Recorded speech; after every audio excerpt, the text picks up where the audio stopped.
It's ridiculous. It's ridiculous. But delicious. Well, hello and welcome to the Friday episode of glennzb TV, the show that puts glennzb in your TV. Thanks for coming today, Alan. I hope you enjoyed your sleeping yesterday. Not too tired today.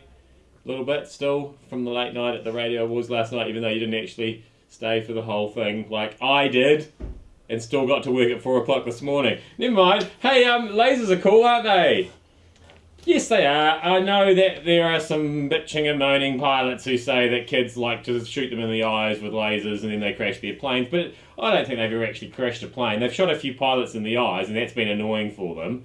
But, and I mean, there is a bit of a danger, because this is what happened to the Death Star when it got shot by lasers.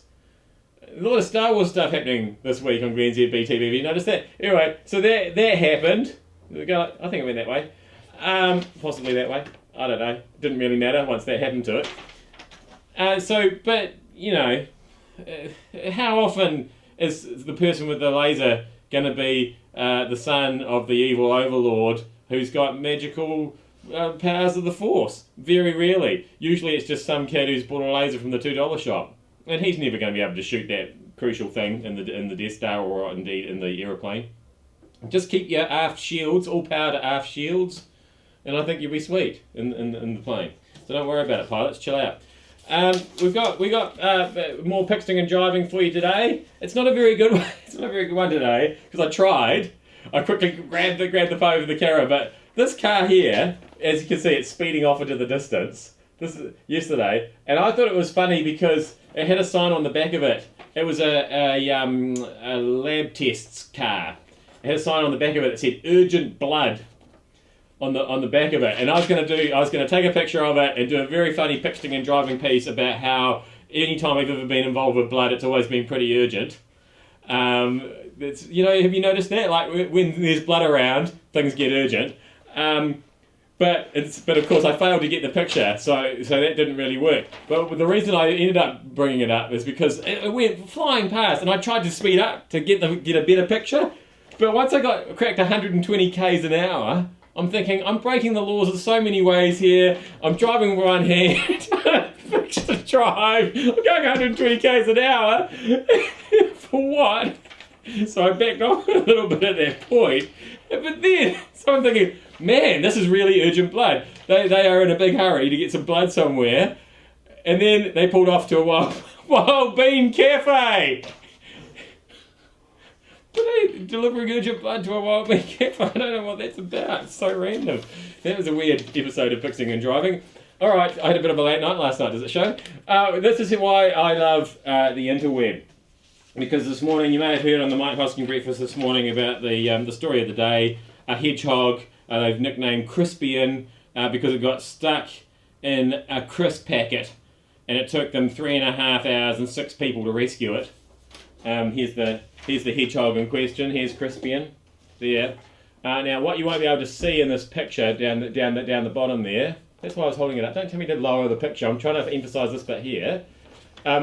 This picture comes to us courtesy of Prickles Hedgehog Centre, the Prickles Hedgehog Rescue Centre, which of course I immediately looked up and got some frequently asked questions from the Prickles Hedgehog Rescue. Do you ever close? Prickles is a 24-hour hedgehog rescue centre. If no one answers the phone straight away, please leave a message and someone will get back to you. Oh my God, it's a hedgehog emergency. Can we have some urgent blood, please? That might be the kind of thing you might leave the message there. Do hedgehogs sunbathe?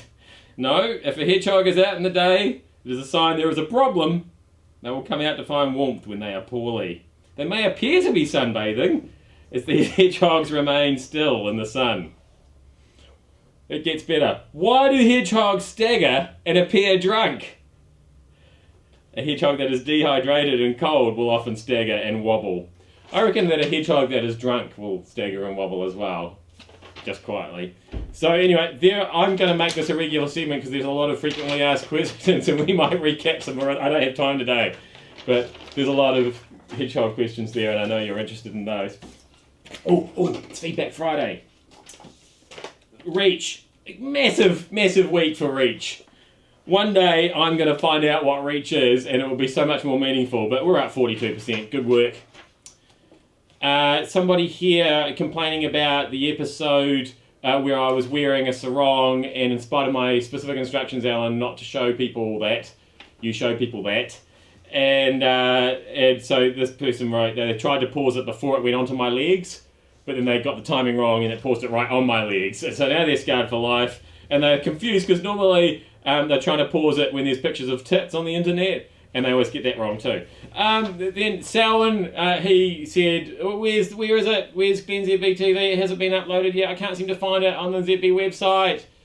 Selwyn, you've written about this before. You just have to be patient sometimes. Good things take time. It's like a very smelly cheese, okay? You just have to wait. It'll be worth the wait. It'll always get there. I'll let you know if it's not coming, okay? And then something from the Twitter sphere. Don't always do feedback from the Twitter sphere, but I tweeted this morning, spent the evening with not one, but two other men's wives.